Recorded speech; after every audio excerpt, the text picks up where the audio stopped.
Now, Honorable Senators, ladies and gentlemen, having dispensed with the pre-hearing meeting of the Senators, which was a closed session, it is now time to commence the proceedings of the proposed removal from office by impeachment of Honorable Abdi Ibrahim Hassan, the Governor of Isiolo County. The Honorable Abdi Ibrahim Hassan, the Governor of Isiolo County, please take the stand. Please take the stand.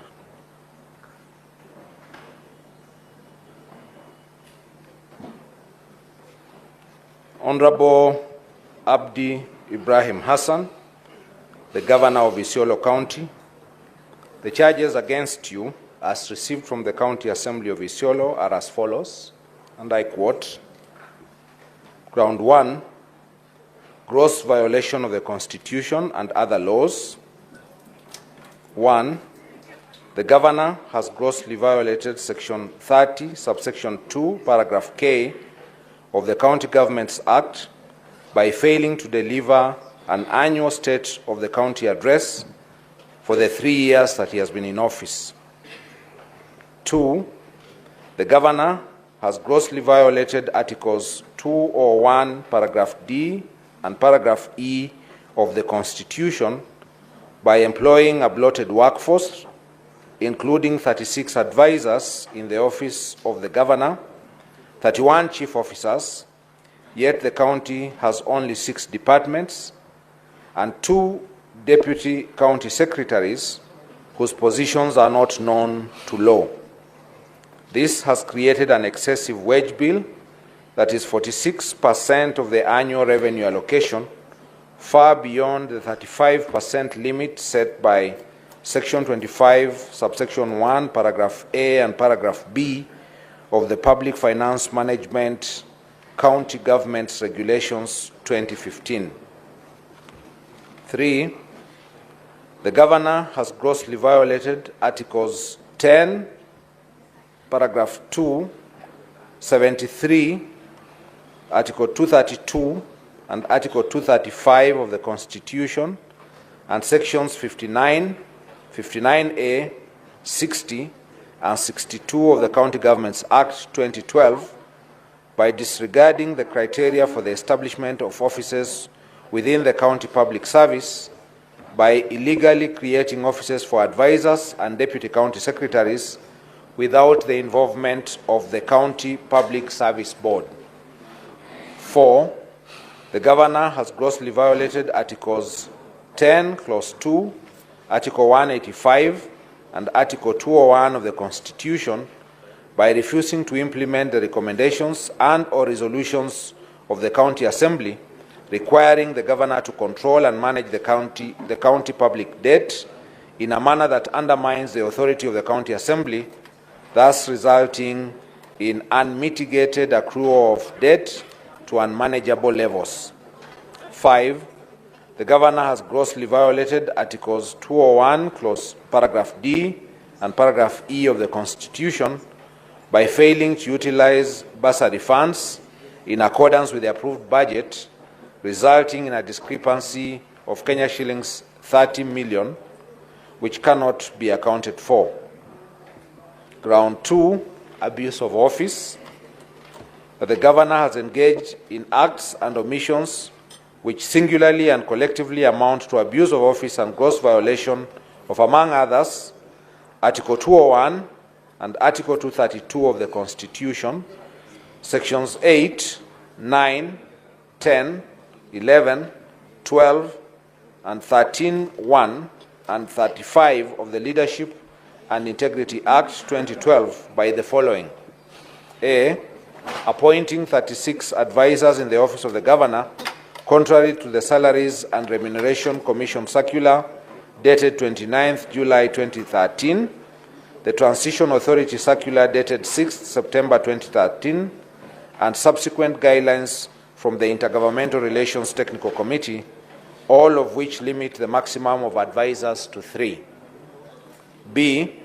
Appointing 31 chief officers instead of 18, which are provided for in the County Executive Staff Establishment of July 2022, yet the county has only 6 departments. C. Appointing chief officers under 2-year contracts, thus creating a climate of fear and uncertainty which reduces public servants to be servants of the governor and not the people, contrary to Article 73, Clause 1B of the Constitution. The governor failed to renew the contracts of 31 chief officers and instead directed them to hand over to county executive committee members, significantly affecting the continuity of service delivery in the county. And D.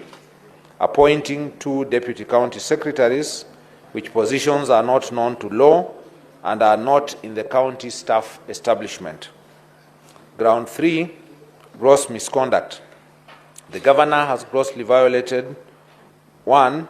Articles 10, Clause 2, Article 27, Article 28, Article 73, Article 75, and Article 232 of the Constitution, and 2.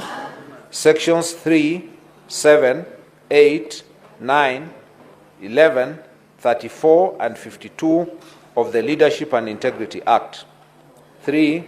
Sections 9, 10, and 21, subsection 2 of the Public Officer Ethics Act 2003. 4. Sections 2, Section 30, subsection 2, and Section 30, subsection 3 of the County Governments Act, by engaging in acts which singularly and collectively amount to gross misconduct by the following: A. Making disrespectful, sexist, and demeaning statements against Senator Fatuma Adan Dulo publicly that are only meant to denigrate and degrade her as a woman leader, thus violating her right to dignity. The governor's utterances do not demonstrate respect for the people and other public officers, nor do they bring honor, dignity, or maintain public confidence in the office he holds. The governor's statements amount to gender-based psychological violence and undermine the dignity and the integrity of the governor's office. B. Breaching public trust by making divisive, derogative, and discriminatory remarks against other clans residing in the county, thus undermining public confidence in the integrity of his office and sowing discord in the community. And C. Being continuously absent from the county and running its affairs remotely from Nairobi, thus stalling service delivery.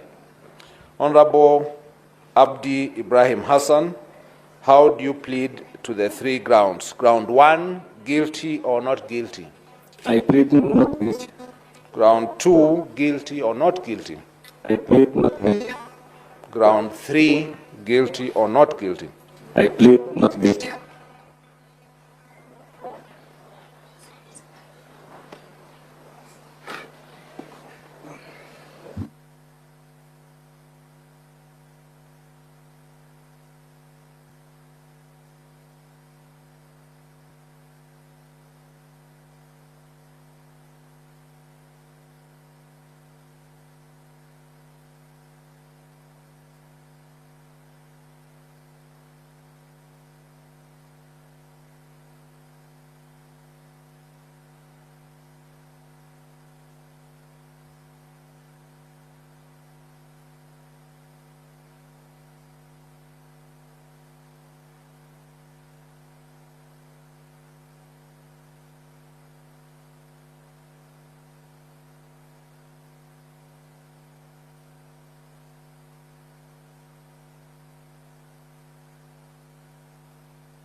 Next order, clerk.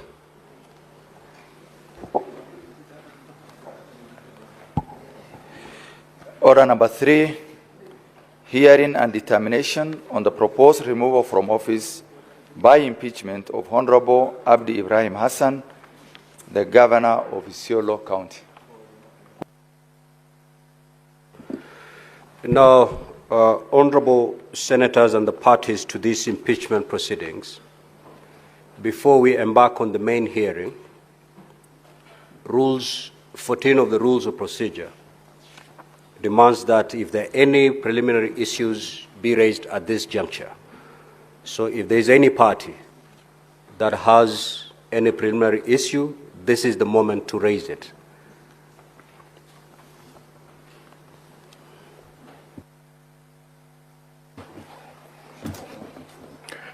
The Honorable Speaker and the Honorable members of the Senate,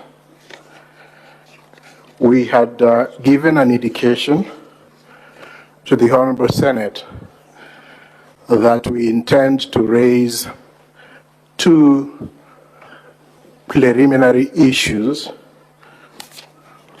for the consideration of the Senate, and the issue, Honorable Speaker, is contained in Volume 1 of the document that we filed. In response, we filed several documents, but Volume 1 contains the preliminary issue that we intend to raise. Honorable Speaker, with your leave, I can then quickly delve into that question. The Honorable Speaker, we had noted from the order of proceedings that was supplied by the Senate that this session would take about 1 hour. I propose 2 hours, with 1 hour on our side. I propose to take about 30 minutes or less introducing the first limb of the preliminary issue we intend to raise. Thereafter, my colleague Elisha Ongoya will take 20 minutes, and I will reserve 10 minutes for any rejoinders which will be handled by our colleague, Mr. Elias Mutuma. Mr. Speaker, sir, and honorable members of the Senate, with your permission, we would then move to raise the preliminary question. So what you're saying is you require 1 hour to effectively move your preliminary issue? Yes, Mr. Speaker, sir. Okay. I'll grant you 1 hour, and also I'll grant the County Assembly 1 hour to respond to your preliminary issues. You may proceed, and time starts running from now. Thank you, Mr. Speaker, sir. The Honorable Speaker and honorable members of the Senate, on the 26th of June 2025, the Speaker of the Isiolo County Assembly issued a press communication at around 3 p.m. announcing that the County Assembly had resolved to impeach the Honorable Abdi Ibrahim Hassan, Governor of the Isiolo County. This communication will be found in Bundle 3 of our volume, that is Volume 3, at pages 2, 3, 4, and 5. This release is significant in these proceedings as it marks, in our view, the announcement of a phantom impeachment of the governor, and we will shortly demonstrate the salient gaps and schemes, and hopefully persuade the Senate to reject this phantom impeachment. The Honorable Speaker and honorable senators, the press release by the Speaker of the Isiolo County Government triggers a very important question, and that is the question upon which our first limb of the preliminary objection stands. what is in law a resolution of the county assembly. The Isiolo County Assembly Standing Orders, and specifically Standing Order 65-8, provides that when a motion for the removal of the governor is passed by at least 2/3 of all the members of the assembly, the speaker shall inform the Speaker of the Senate of that resolution within 2 days. You will find this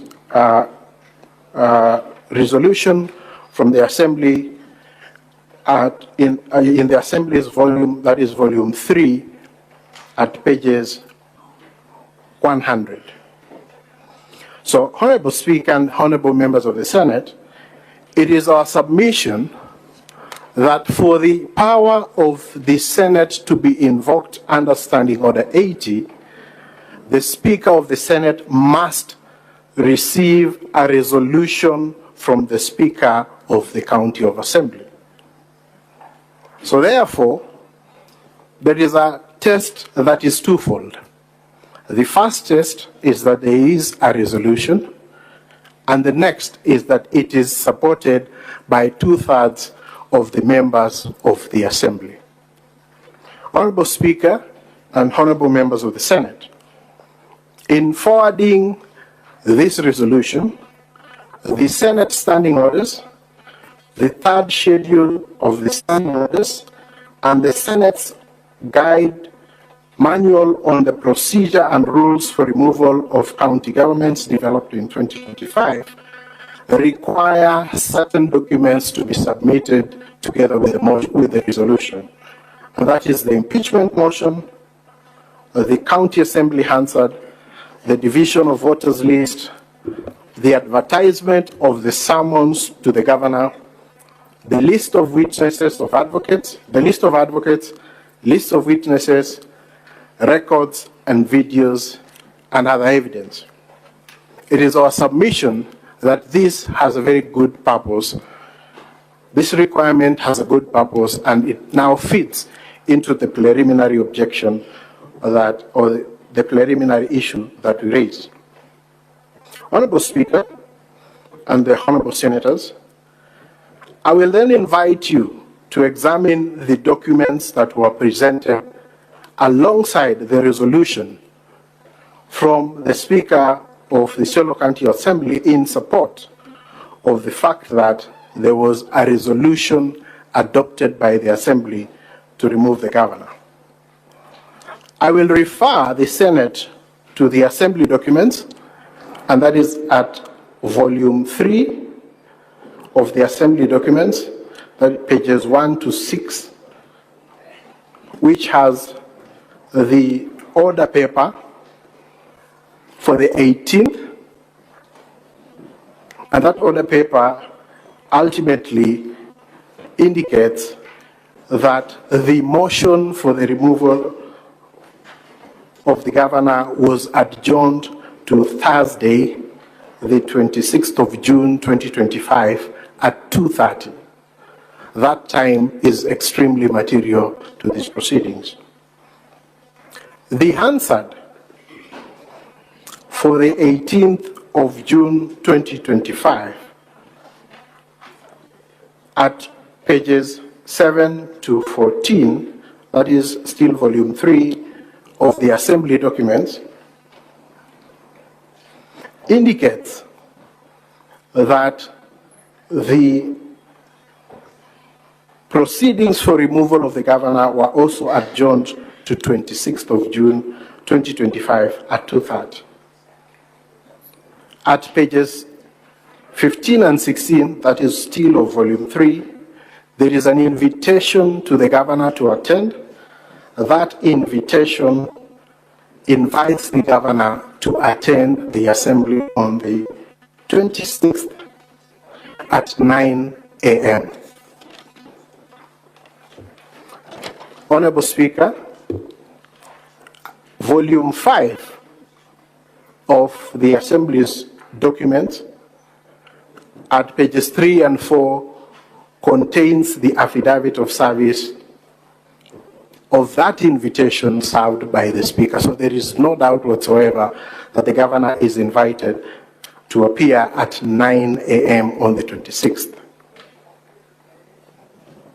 The Speaker, in Volume 5, also presents a document for the special sitting of the Assembly. It is dated 23rd of June 2025, and that sitting is indicated to commence at 9 a.m. Honorable Speakers and Honorable Senators, it is therefore not in any doubt that the Assembly set the hearing of the motion for at 9 a.m. 26th of June. I now refer the Honorable Senate to the Isiolo standing orders. Standing order, specifically Standing Order number 1, it is found at Volume 3, pages 85 and 86, on the times set for the sitting of the Assembly, and that is 9 a.m. for Wednesdays and 2:30 for Tuesdays, Wednesdays, and Thursdays. I do not need to say this because you're familiar with these times. It therefore follows that if the Assembly is to meet at any other time other than as set out in the standing orders, there must be a resolution to that effect. And so, therefore, the logical question that we are asking the Senate is this: is the Hansard genuine? Because the Hansard talks about a sitting conducted at 2:30 p.m. That is in line with the standing orders. But the notices, the invitation, and the special sitting issued by the Speaker talk about a sitting to be conducted at 9 a.m. So therefore, Honorable Speaker and Honorable Senators, we invite you, the Senate, to take note of the above. And then allow us to also review the Hansard that is provided. You probably understand the Hansard much better than we do. And I refer you to the Hansard for the 18th of June 2025, which clearly shows that the Assembly was adjourned to 26th of June at 2:30 p.m. And I refer you to Volume 3 still of the Assembly's documentation. The issues that you will note when you review the answer is that, first of all, it is not certified by the clerk as is required. It just bears a stamp. It is therefore our submission that these latent, open, obvious, and blatant contradictions and anomalies between the Hansard and other records provided by the Assembly are major indicators not only of misrepresentation, but that the documents presented by the Assembly have been cooked and generated outside of the Assembly. This is further supported by the testimonies of the witnesses, which will be found at Volume 2 of the Governor's response at page 14, where we have the affidavit of Salad Boru Gurasha, who was the clerk of the Assembly, who confirms that there was no sitting of the Assembly on either date. There is an affidavit by the Leader of Majority, Diba Ali, at pages 41 to pages 45, who confirms there was no sitting of the House Business Committee to deliberate and set out the order papers. Further, we have the affidavit of Shaban Mzungu, who was in charge of security at the Assembly on that particular day, and he confirms that there was no sitting of the Assembly.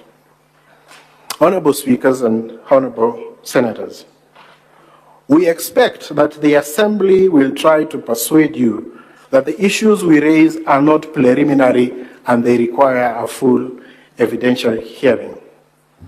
But allow me, Honorable Speaker and Honorable Members of the Senate, to refer you to the Assembly's submissions on the preliminary objection, because they have filed submissions on the preliminary objection and they have quoted a decision. And the jurisprudence from the courts is that a preliminary question is determined on the presumption that the facts pleaded are true.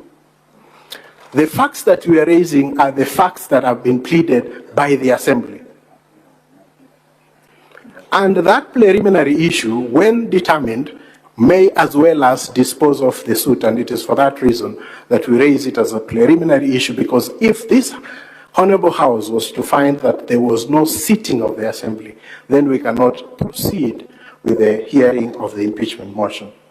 And so we submit that these questions that we have raised satisfy this threshold, and we invite the Senate to look at the facts that have been pleaded by the Assembly and the documents that have been provided, and agree with us that this is a case of a phantom impeachment.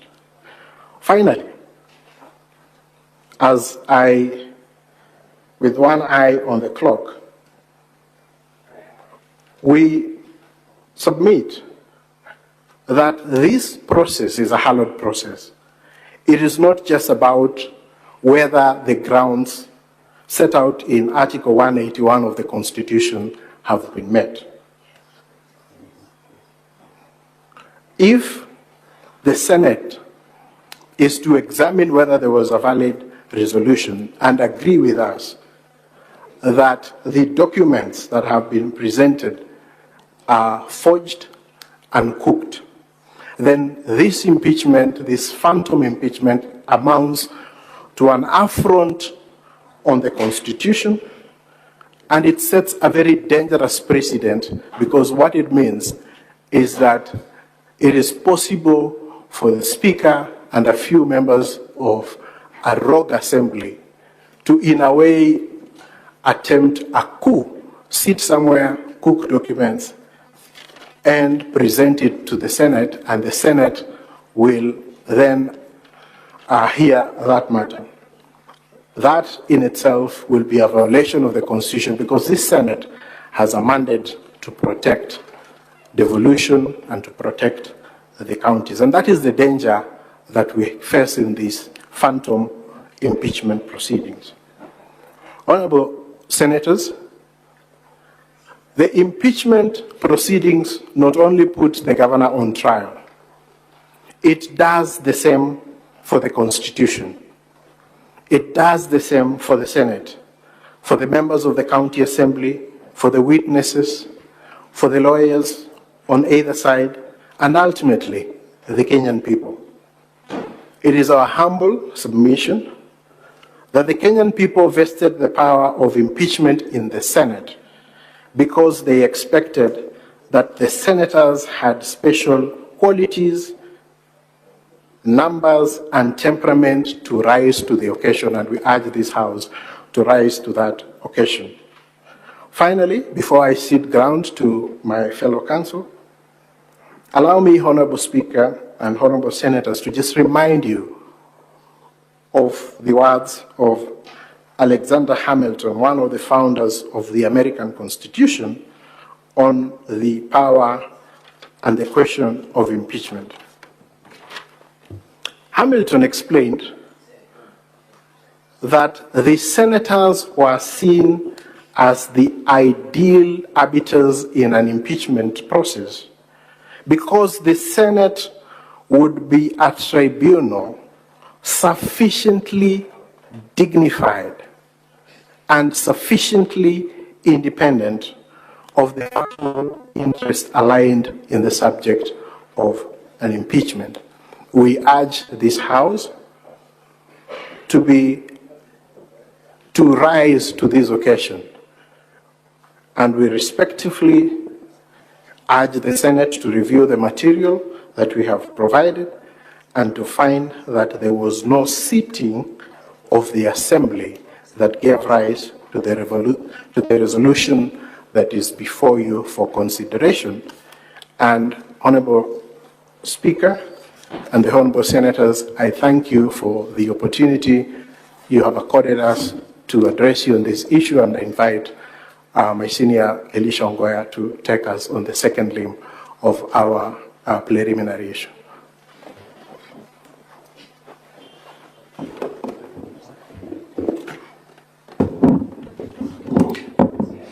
Thank you so much, Mr. Speaker, and thank you, distinguished senators. As indicated, my name is Elisha Ngoya, lead counsel for the governor. Before I address you on another substantive preliminary question on an existing court order touching on these matters, allow me to invite my learned colleague, Mr. Elias Mutuma, to wind up on that issue of the proceedings before the Assembly by drawing your attention to certain salient material aspects of the purported Hansards that have been presented before you, so that you have all that in consideration. Then I'll move to the next subject. Thank you so much, Mr. Speaker.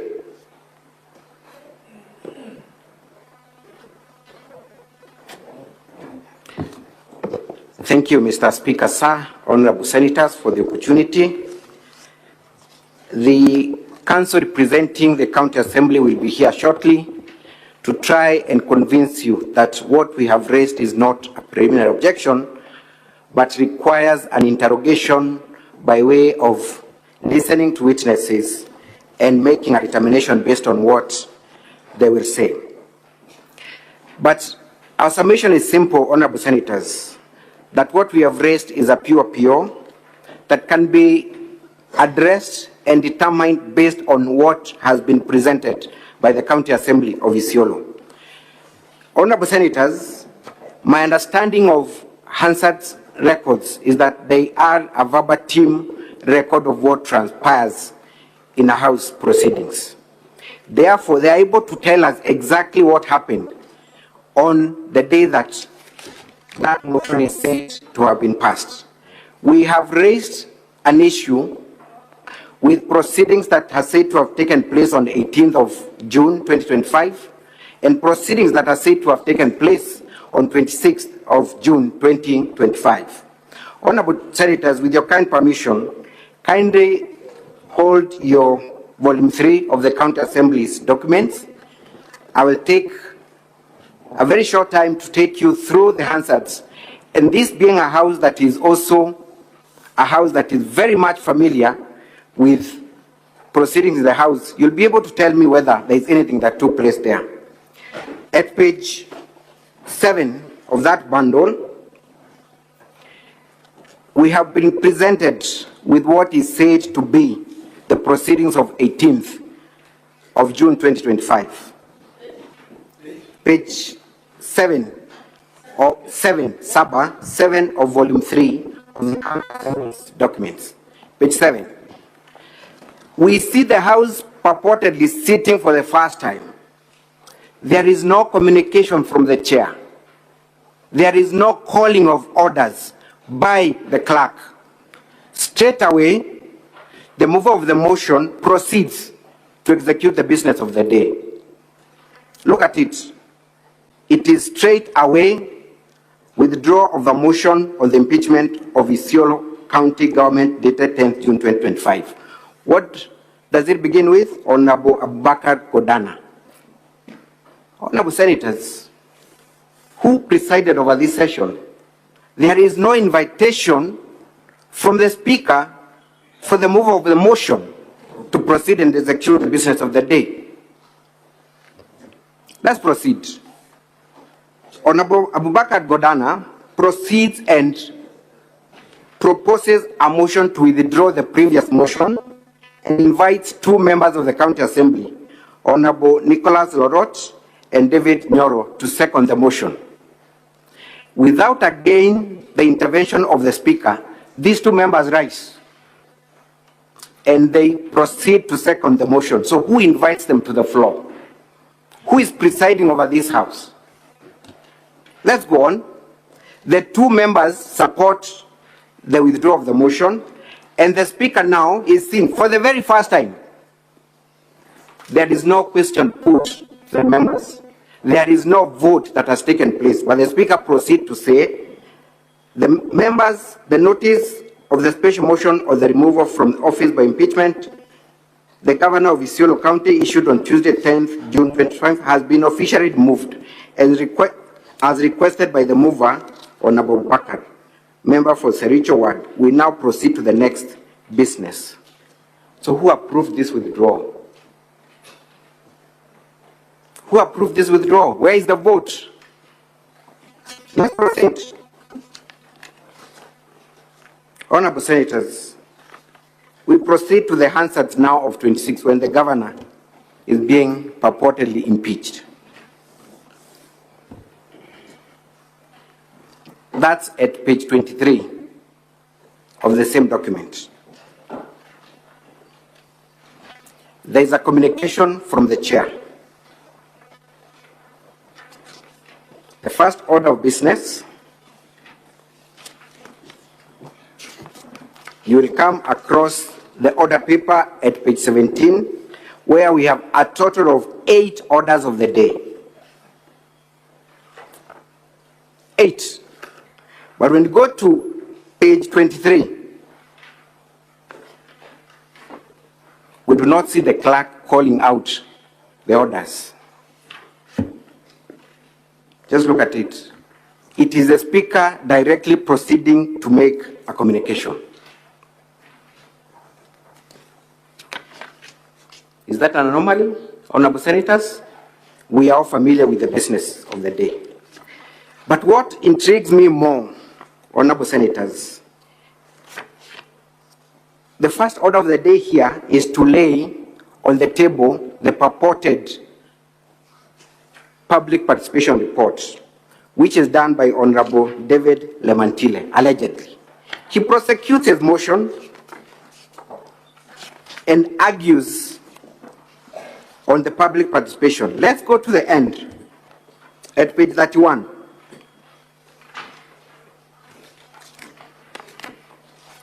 But before that one, let's go slightly at page 30, where he completes his submissions.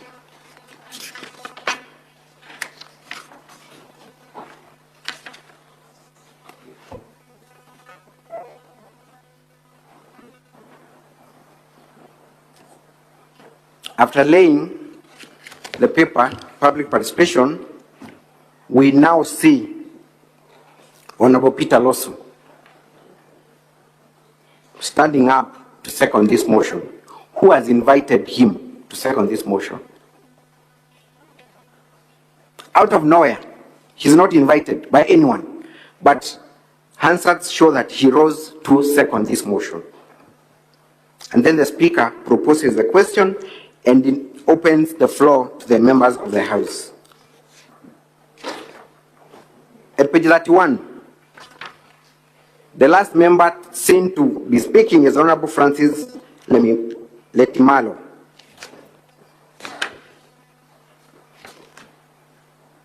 The speaker now puts the question. So what happens after the question was put, Honorable Senators? There is no record whatsoever of what transpired. Nothing. A question is put, there is no indication that the House actually endorsed the public participation report. That Hansard is left hanging.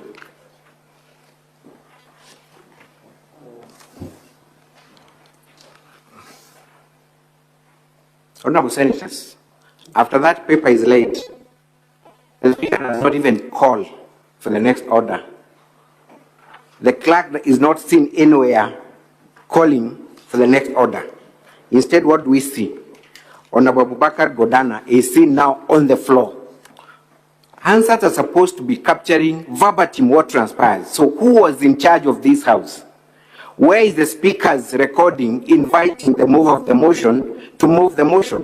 Where is the recording of the clerk inviting, or rather calling for the order, for the next order. There is nothing.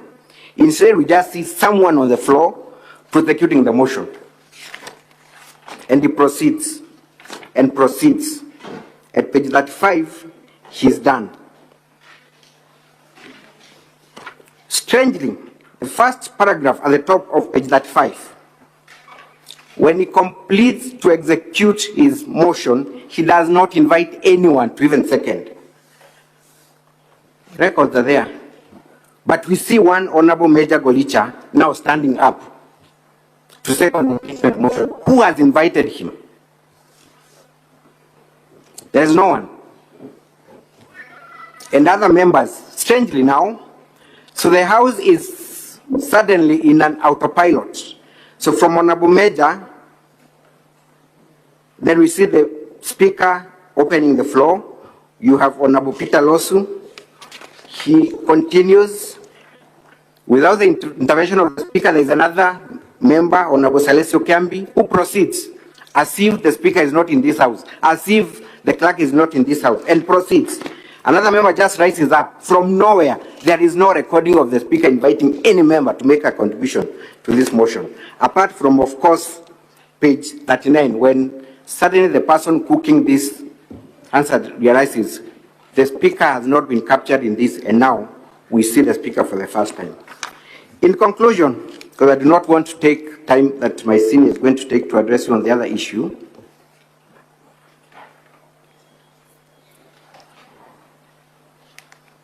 look at page 41.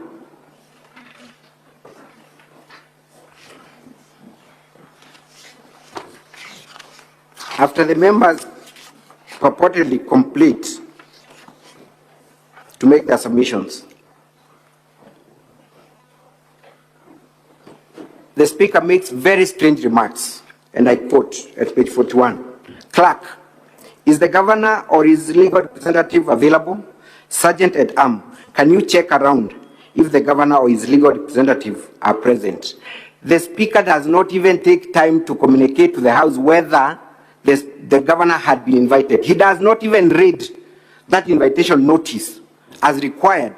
So why is he calling for the Governor, whom Learned Counsel had told you was invited to appear at 9 and we at 2 o'clock? The Speaker is not seen anywhere saying that we invited the Governor by this letter and he has not come, but instead asked the clerk to check whether the Governor is available anywhere. Let's proceed. I'm completing, Honorable Senators, and this is going to shock you. So, when the Governor was confirmed was not in the House, the Speaker proceeds to guide the House on the next move.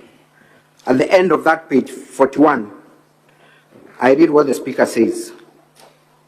When the doors, I'm reading the last part, when the doors have been locked and the bar drawn and the names of the tellers have been announced, the Speaker shall, this is the Speaker telling them, the Speaker shall put the question again in the presence of the tellers.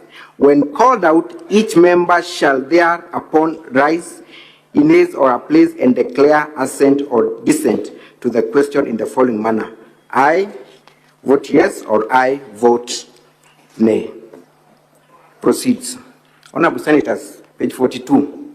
Where does the Speaker put that question to the members of the House present? There is no question put whatsoever. She has just told them that he needs to put that question again. There is no question put. So what were these members voting for or against? There is no question put.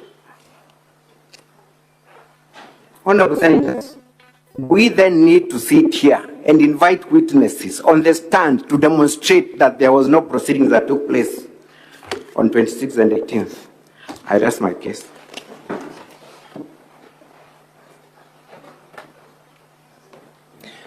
Thank you, Mr. Speaker, and thank you, distinguished senators. I'll proceed to argue the final limb of the objection, but just to cap up what my learned colleagues have told you, that if before you is a purported Hansard in the form and content that you have been taken through, If before you is a purported Hansard that no one has taken the courage of his or her conviction to certify, if somebody brought before this house a Hansard that is not certified, because certification is done by a particular officer whose signature we can tell, is what is before you a Hansard of the County Assembly of Isiolo or a mere piece of paper? And if we conclude, as I invite you to, that what is before you is a mere piece of paper, to the extent that it is not certified, can we take any other proceedings on the strength of that mere piece of paper? That is what makes this issue a proper preliminary objection for resolution, one way or the other, before we can go into the trial. Secondly, is the issue of the order of court. And I want to address this issue as follows.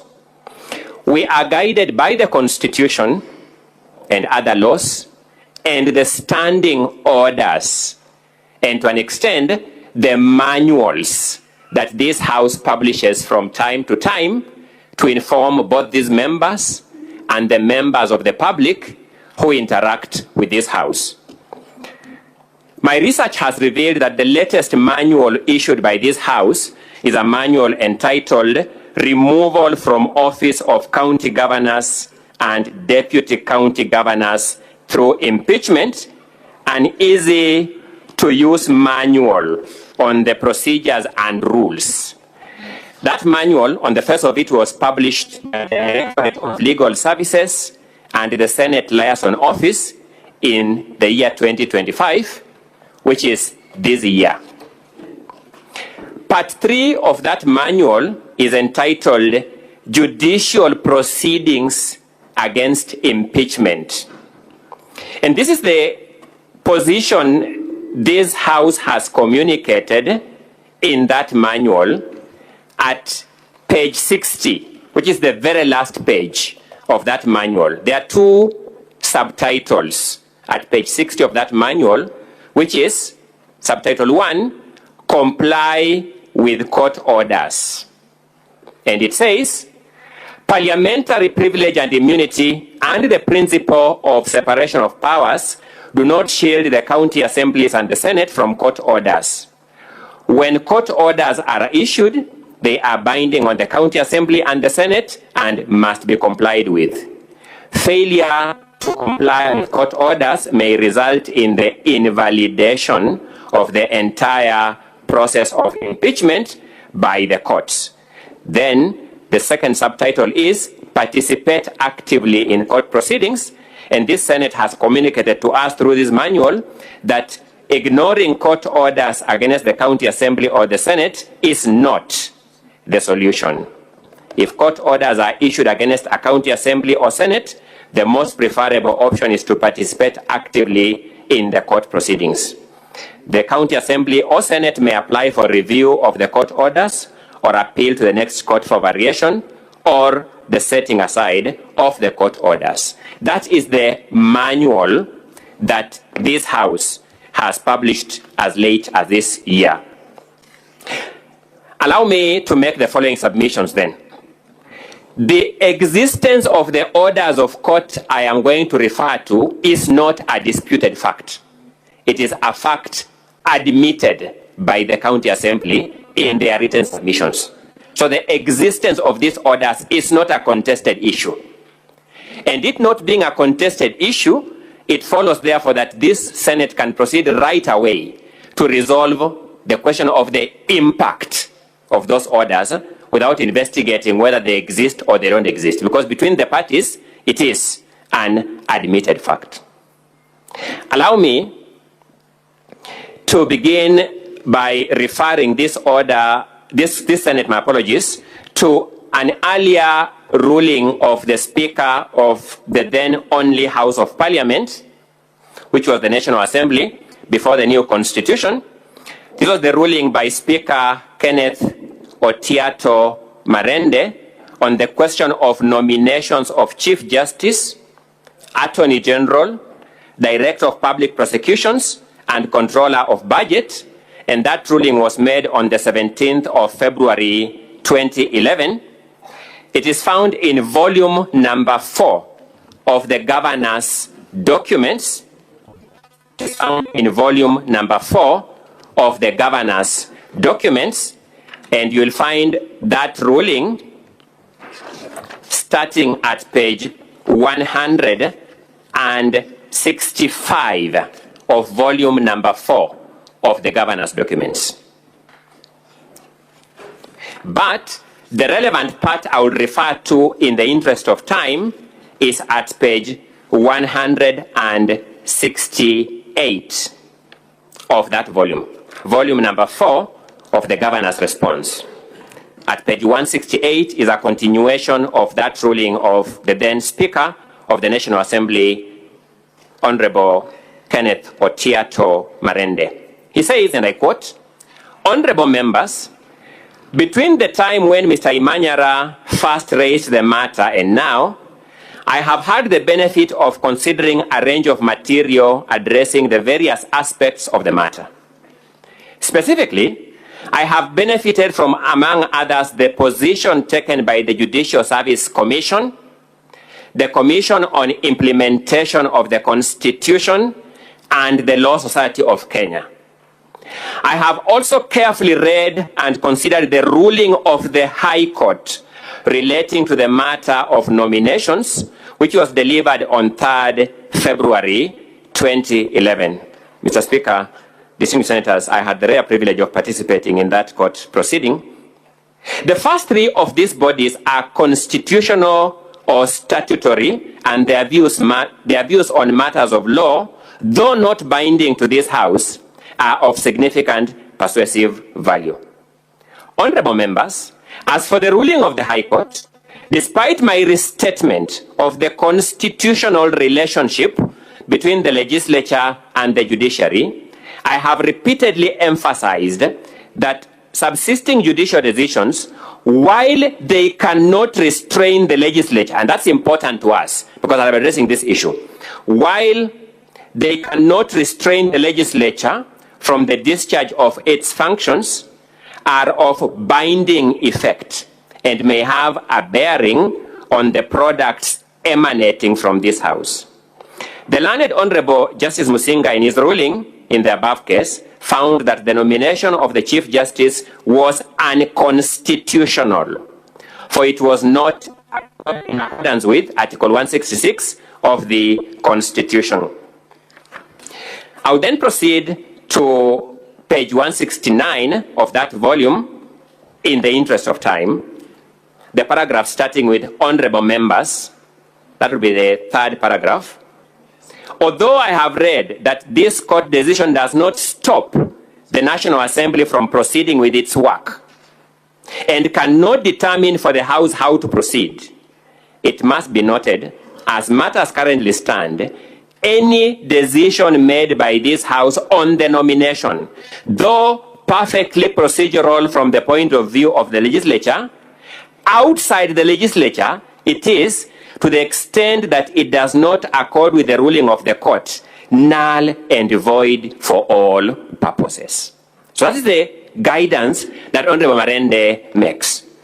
Allow me to then come to the specific ruling that we wish to draw this Senate's attention to, and that I will refer you to volume number 4 still.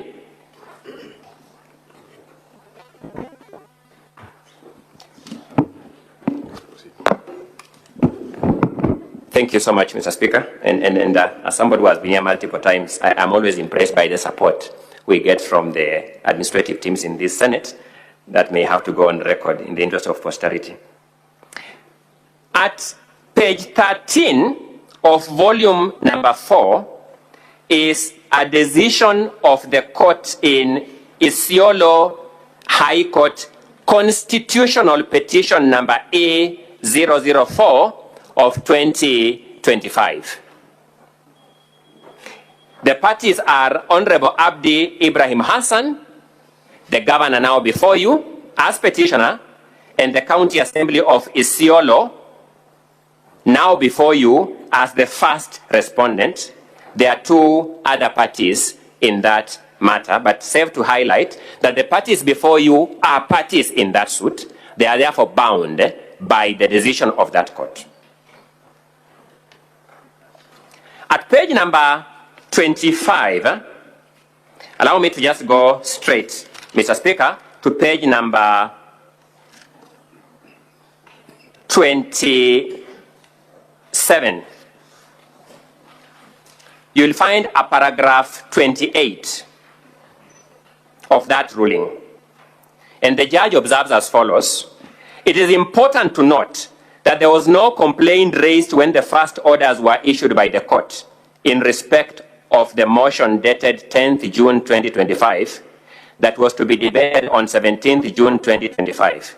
In fact, the sentiments by the mover of that motion, the contemnor, actually vindicates the court, as he has in his affidavit conceded that the motion was defective in substance and marred with procedural irregularities, the very grounds that the petitioner has sought to rely on. The mover of this motion went to court and told the court, it is true that the orders you gave first were right, because the motion I had tabled was marred.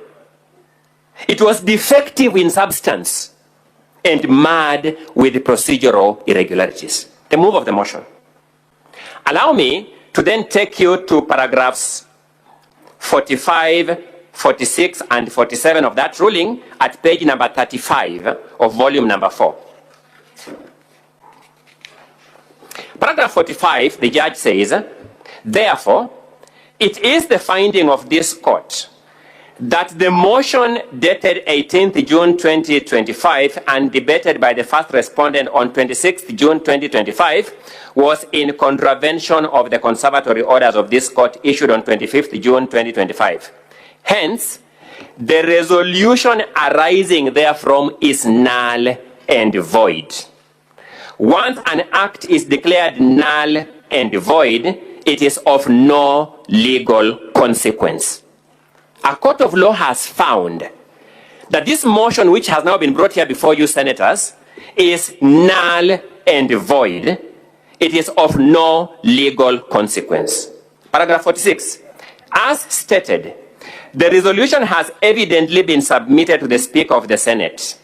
It is thus upon the Senate, once informed of the orders herein, which I'm now doing, Mr. Speaker, distinguished senators, to determine if it will proceed to handle the said resolution, thus abating a blatant disregard of the rule of law or the respect of orders. The matter at hand calls for a stand to be taken by the constitutional organs involved. What they choose to do will have set a precedent on the necessity for compliance with court orders. It is a choice between anarchy and constitutionalism. Distinguished senators, the judge is saying this. The judge is saying, I am aware. I cannot stop you from doing your work. So he's saying, proceed and go to Senate. And that, to my mind, was an extremely wise move by the judge, considering historical pleas for there to be institutional committee between institutions and to respect the powers of each organ. But the judge is saying, so you decide for yourselves how you will proceed. I have made a finding that that motion is null and void and of no effect. I want to contradistinguish this with other scenarios that the other side will draw your attention to shortly. The judge has not issued a conservatory order against this Senate. The judge has made a determination on the validity of the motion debated, not debated, purportedly debated and purportedly approved by the County Assembly of Isiolo. The judge has made a determination. It is null and void and of no legal consequence. You are being invited to engage with this motion on that strength of fact, on the strength of the finding by the judge that the motion as approved, as brought before you, is null and void and of no legal effect. We therefore invite you to introspect and make this determination.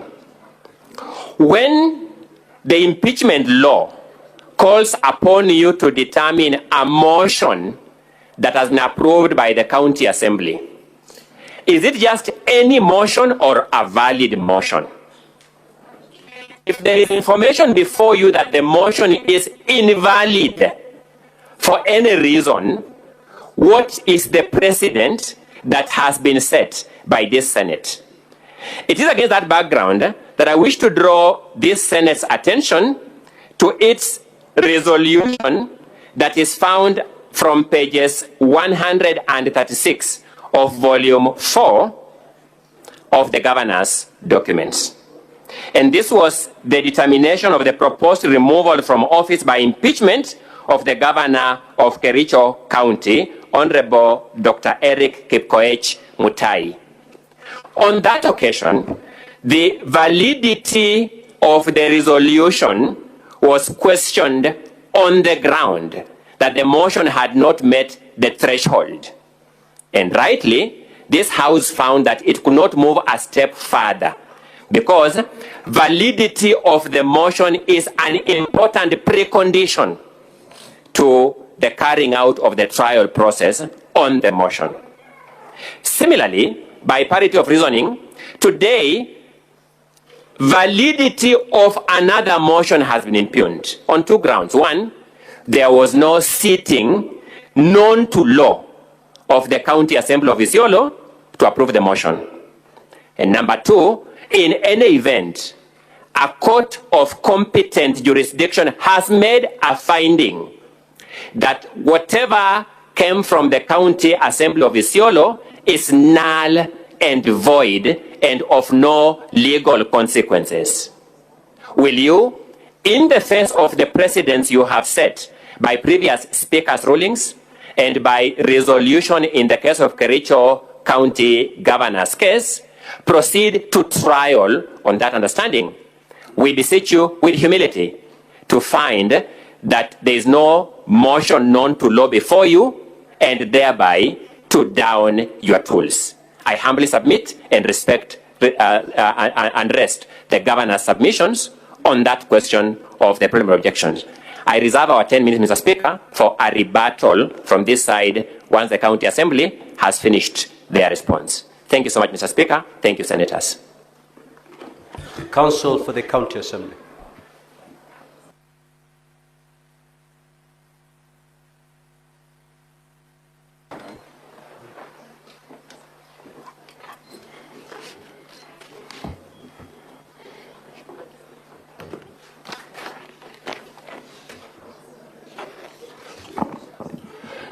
Mr. Speaker, I will respond to the arguments that have been made by my learned colleagues for the governor, and I am the only member of the team for the Assembly that will respond to those preliminary issues. Mr. Speaker, I am grateful for the opportunity to respond to those preliminary issues. I shall constrain myself to the time that Mr. Speaker has gladly extended our way. Mr. Speaker, I wish to start my response to those preliminary issues by stating that a preliminary issue, by definition, must be an issue that goes to the ability of this House to entertain the motion before it. It cannot be an issue that is merely important to the governor. It cannot be an issue that is merely important to the governor. Sorry, I cannot see my time. Thank you very much. It cannot be an issue that is merely important to the governor, and the governor then chooses to bring it forward and deal with it as a preliminary issue, and it does not go to the ability of this House to hear the motion before it. And, Mr. Speaker, it is settled that a preliminary issue assumes that the facts are settled. Mr. Speaker, the consideration of what the Governor's Council purports to be a preliminary issue involves the detailed consideration of evidence. I was constrained to stand up on my feet and object whilst my learned colleagues were on their feet, because it was apparent that what my learned colleagues were doing for the governor was leading evidence. They were testifying. They were referring to contested statements in the bundles of both documents, and there are responses from the county assembly in respect of those statements. And those statements must be tested by way of cross-examination. And only once the evidence is laid before this House and it is tested, like the assembly is entitled to do, then can this House make up their minds as to whether or not those issues hold any water. I am not saying that this House should not consider those issues, but what I am saying emphatically is that this House should not consider those issues as issues that are preliminary to the determination of the motion. There are issues in the motion, and I will demonstrate in a moment how those issues are indeed issues in the motion. I will choose, or I have chosen to respond to the issues that were argued by my learned colleagues for the governor, using a slightly different framework from what they did. We distilled 3 or 4 issues from the notice of preliminary objection that was served on the assembly, and I wish to crystallize the first issue I wish to respond to as follows, Mr. Speaker. That the governor challenges the validity of the impeachment motion in light of the declaration by the High Court of Kenya sitting in Meru that the impeachment proceedings are a nullity. It is correct, as was submitted by Mr. Ongoya, that it is not contested that indeed there are orders that were issued by the High Court of Kenya sitting in Meru in respect of these proceedings. But what is contested, and I doubt we will agree on this, is the effect of those orders on these proceedings. Mr. Ongoya and his colleagues say that the effect of those orders on these proceedings is to invalidate them, and this Senate should therefore down its tools. We disagree. I submit, and I wish to submit, Mr. Speaker, and emphasize that elections to offices, such as those occupied by the members of this House, are conducted by the people of Kenya in furtherance of primordial sovereignty. Mr. Speaker, the exercise of removal of an elected official, such as the removal of a governor, is therefore, in my submission, the flip side of that exercise of primordial sovereignty. And as authority to my submission, I wish to refer, Mr. Speaker and members of this House, to the provisions of Article 1 of the Constitution.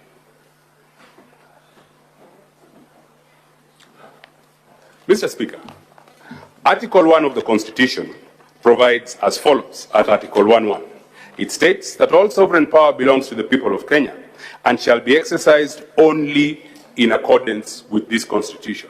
That is an affirmation of sovereignty by the people of Kenya, and it is clear where the sovereignty lies. Article 1.2 then goes on to say that the people may exercise the sovereign power either directly or through their democratically elected representatives. The important provision of Article 1, which I wish to emphasize, is the next provision. Mr. Speaker, sovereign power under this Constitution is delegated to the following state organs, which shall perform their functions in accordance with this Constitution: Parliament and the legislative assemblies Parliament and the legislative assemblies in county governments, the national executive and the executive structures in county governments, the judiciary and independent tribunals.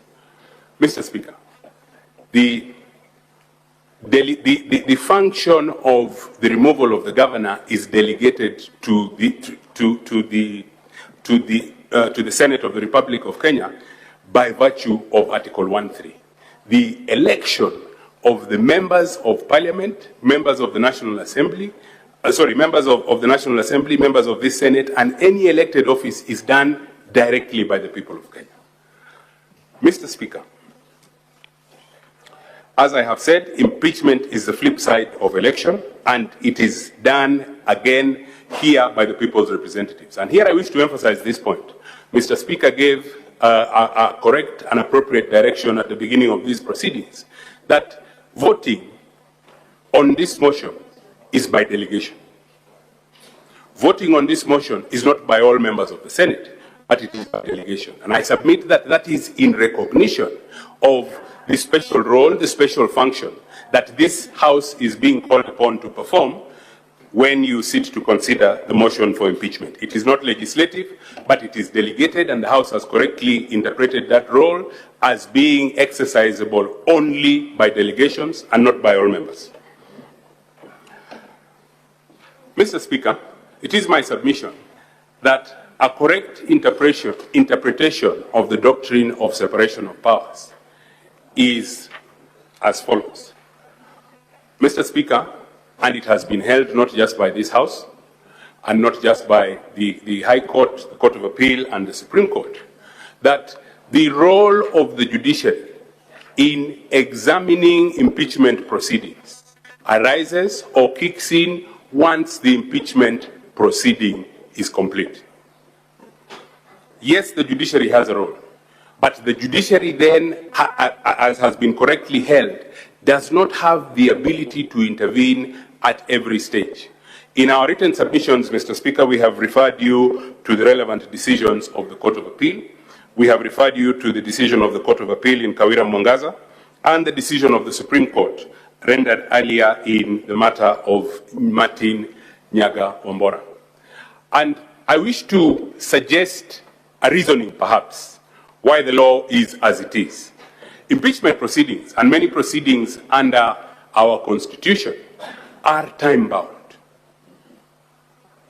And if judicial intervention is allowed in some of these time-bound proceedings as they proceed, it is not clear whether the judiciary has the ability to suspend constitutional time so as to allow the judicial proceedings to proceed, or whether it is better off to allow the impeachment proceeding to proceed and be completed.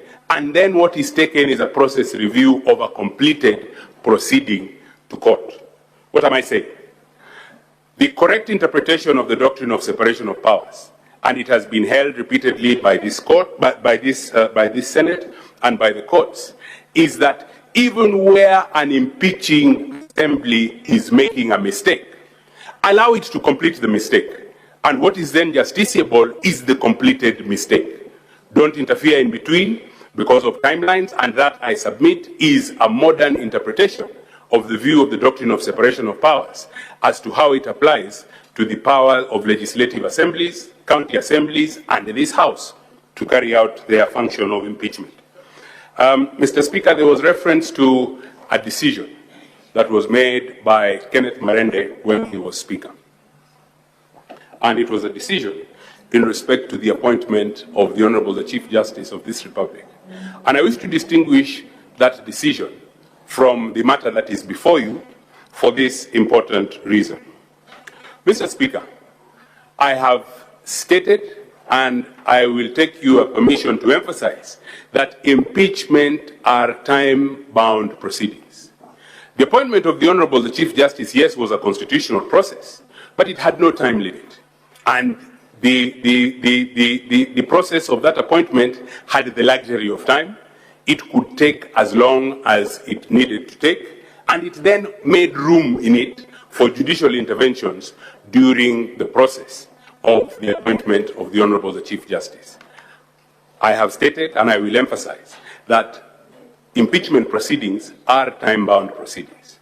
And if they are not concluded in time, we would then be faced with the ridiculous situation where somebody runs to court and say that Assembly X or the Senate of the Republic of Kenya did not complete their mandate in time. And I believe I was seated here a few months ago when the impeachment proceedings of the Deputy President of the Republic of Kenya were being conducted. And that was an important consideration, the strict timeline that guided many of the directions that, Mr. Speaker, you made during those proceedings.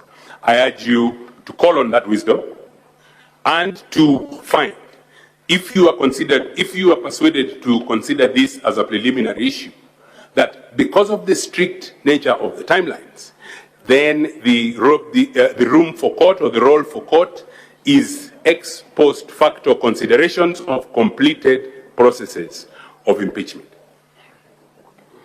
Mr. Speaker, there is a decision that has been referred to, and it is a decision that we advocates all know, and I'm glad, Mr. Speaker, you are an advocate, and I'm sure you are familiar with this decision. It is a decision that is referred to in the submissions by the governor, and that is the decision of Lord Denning in the famous case of McFoy versus United Africa Company, where they seek to persuade, and in citing that decision, counsel for the governor seek to persuade you that because the proceedings are a nullity, then you should not proceed any further with these impeachment proceedings. I wish to rely on that decision, Mr. Speaker, and I wish to rely on that decision in an attempt to persuade you that it is indeed the proceedings before the High Court of Kenya in Meru that were a nullity, coming as they did, contrary to the established law and contrary to the established interpretation of the modern doctrine of separation of powers, prior to the completion of the impeachment proceedings. Those or that decision or references to that decision are a nullity, and you should disregard that decision and proceed. Mr. Speaker, I had a few passages from the decision, and learned counsel for the governor seemed to be suggesting that the judge of the High Court in some way may have been directing this House as to what to do with its orders. I submit that this House is completely independent under the Constitution of the Republic of Kenya, and you should be guided properly as you then consider this preliminary issue. But in conclusion, I wish to state that this preliminary issue is not a preliminary issue. It is based on contested issues of fact, which we should then get the opportunity to look into. The second issue that I wish to respond to is an issue that when I first encountered it, I was a little concerned. And that is the submission that has been made by my learned colleagues for the governor, and they have taken some time on it, that there were no sittings of the County Assembly of Isiolo on the 18th and the 26th of June 2025. They have used that submission in support of several grounds of their PO, and I wish to respond to that ground, and I wish to ask the House to apply it to all instances where they have made reference to the fact that indeed there were no sittings on the 18th and the 26th of June 2025.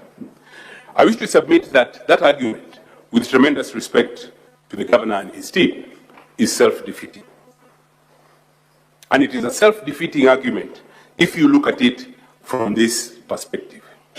Mr. Speaker, it is the proceedings of the County Assembly of Isiolo of the 18th and the 26th of June 2025 that the governor has taken to the High Court in Meru, and it has resulted in the decision of Mr. Justice Nyaga sitting in the High Court in Meru, which is set out, the order arising from Mr. Justice's decision is on, Mr. Justice Nyaga's decision, is on page 6 and 7 of volume 3 of the governor's document.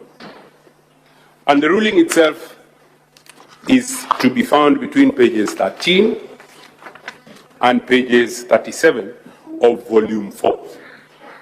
And having based substantive legal proceedings on the proceedings of the County Assembly of the 18th and the 26th of June 2025, it then cannot fall from the governor's mouth to come here before you this morning and assert that there were no proceedings.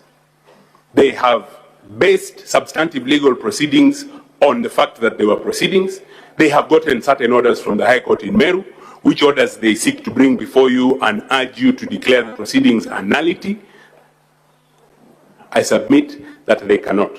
And for the completeness of the record, I submit that an estoppel arises against them approbating and reprobating in the manner in which they do. an estoppel for the purposes of my submission is a legal principle which precludes a person from asserting something contrary to their previous action or statement. The contrary provision is that there were no proceedings. The previous action is that they took those proceedings to the High Court, persuaded the judge of the High Court that there were proceedings and obtained orders. They cannot do both. And for that reason, I urge you, I submit that that ground of the PO must fail. There is the issue that my good and learned friend, Mr. Theori, commenced with, and I wish to crystallize that issue as the threshold issue. The short and sharp answer to the threshold issue is that threshold, the determination of whether or not a motion surpasses the threshold required in law requires the consideration of testimony of evidence from both sides. And the consideration of evidence must of necessity, Mr. Speaker, include the testing of that evidence. There are witnesses that the governor has brought, and there are witnesses that the governor has brought and their testimony was referred to in support of this submission. We, as the advocates who are present for the county assembly, wish to test that testimony.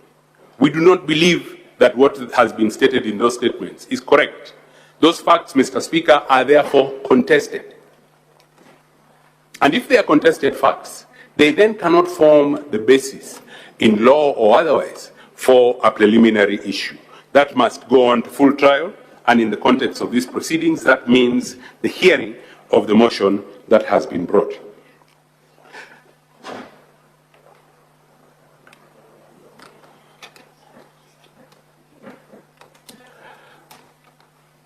Mr. Speaker, one of the reasons that the governor gave for in support of the submission that the threshold has not been surpassed was the fact that the minutes in support of those, the Hansard, sorry, not the minutes, Mr. Speaker, in support of those two proceedings were not signed. Mr. Speaker, we note that one of the governor's witnesses is the clerk of the assembly, the county assembly of Isiolo. Most unusual in the circumstances, because it is the clerk's responsibility to sign those Hansard proceedings. We look forward to the opportunity, Mr. Speaker, to test the testimony of the clerk and get the clerk's explanation. And we believe this House can only benefit from that explanation from the clerk, who is charged with the primary responsibility of certifying those minutes, as to his explanation as to why those minutes were not certified. The clerk is a witness. He has put in a witness statement or an affidavit, and we wish to test his testimony. Mr. Speaker, it is my submission that with the facts contested as they are, it is then difficult to use those facts to then make a determination on the preliminary issue.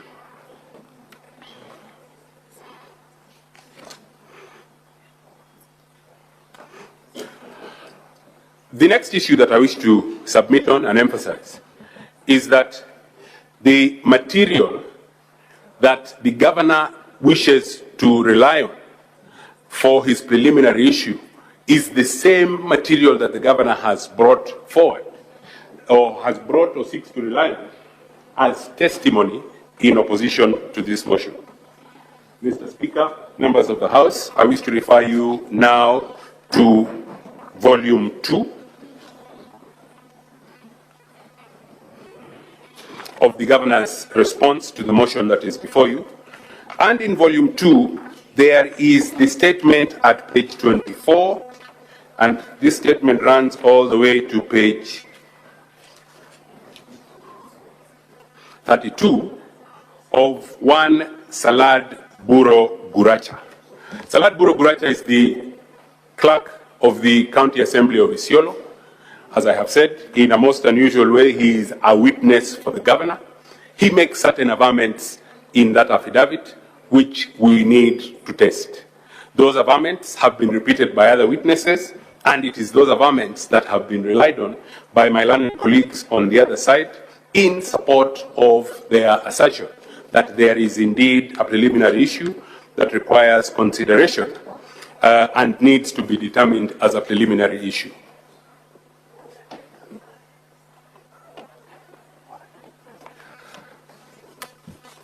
Mr. Speaker, I wish to cede the remainder of our time to my colleague, Mr. Mawira, but as I take my seat, Mr. Speaker, I wish to make the following suggestion.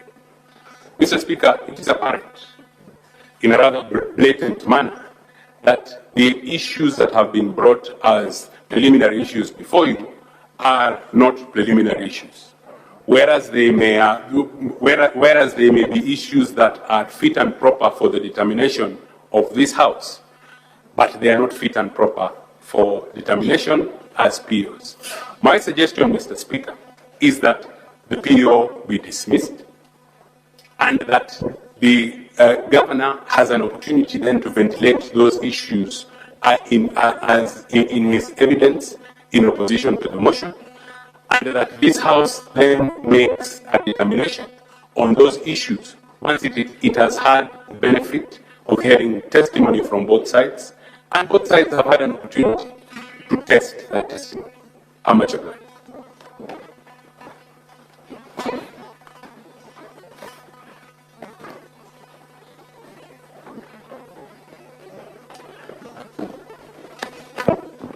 Honorable Speaker, my name is Mawira.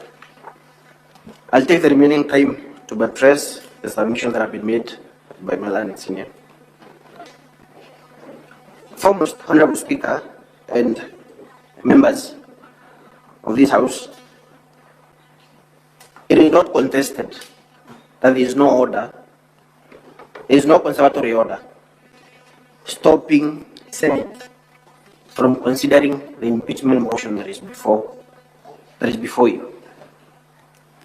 There is no order by court injuncting or enjoining this House not to proceed with the business of the day. What the governor challenges or impugns is the validity or otherwise of the impeachment motion that is before you. I submit, Honorable Speaker, that the question of validity of the impeachment motion is a question of interpretation and is reserved for the judicial arm or branch of government at the opportune time.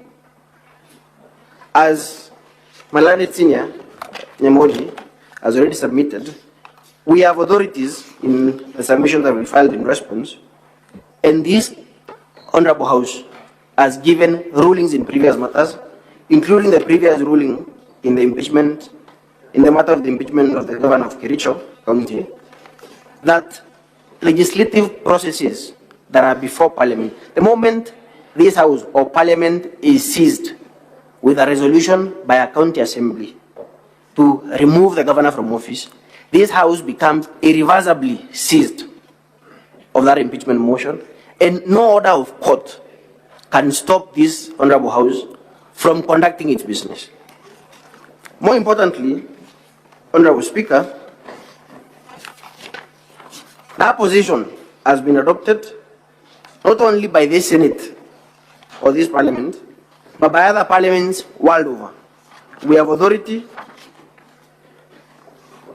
in the report of the committee on the proposed removal from office of the governor of Embu County, that the Senate becomes irreversibly seized of the matter the moment the Speaker of the Senate receives a letter from the Speaker of the County Assembly communicating the resolution of the Assembly to remove the governor from office. Now, honorable senators, ladies and gentlemen, the time now is 1 p.m. And in terms of our program, we are set out in the order paper. We are set to adjourn at this time. I note, however, that the County Assembly still has 10 minutes of their time. I therefore wish to invoke Standing Order 34-2 and 2A of the standing orders, which permit the Speaker, for the convenience of the Senate, to direct later interruption of the business for a period of not more than 15 minutes. I therefore direct that the County Assembly may utilize its remaining 10 minutes so that the Senate shall adjourn at 1:10 p.m. or such earlier time as the County Assembly concludes its submissions. The Senate then will resume sitting at 2:30 p.m. when the Governor's Council will have its 10 minutes to respond before the Senate proceeds to make a determination on the preliminary objection. It is so directed.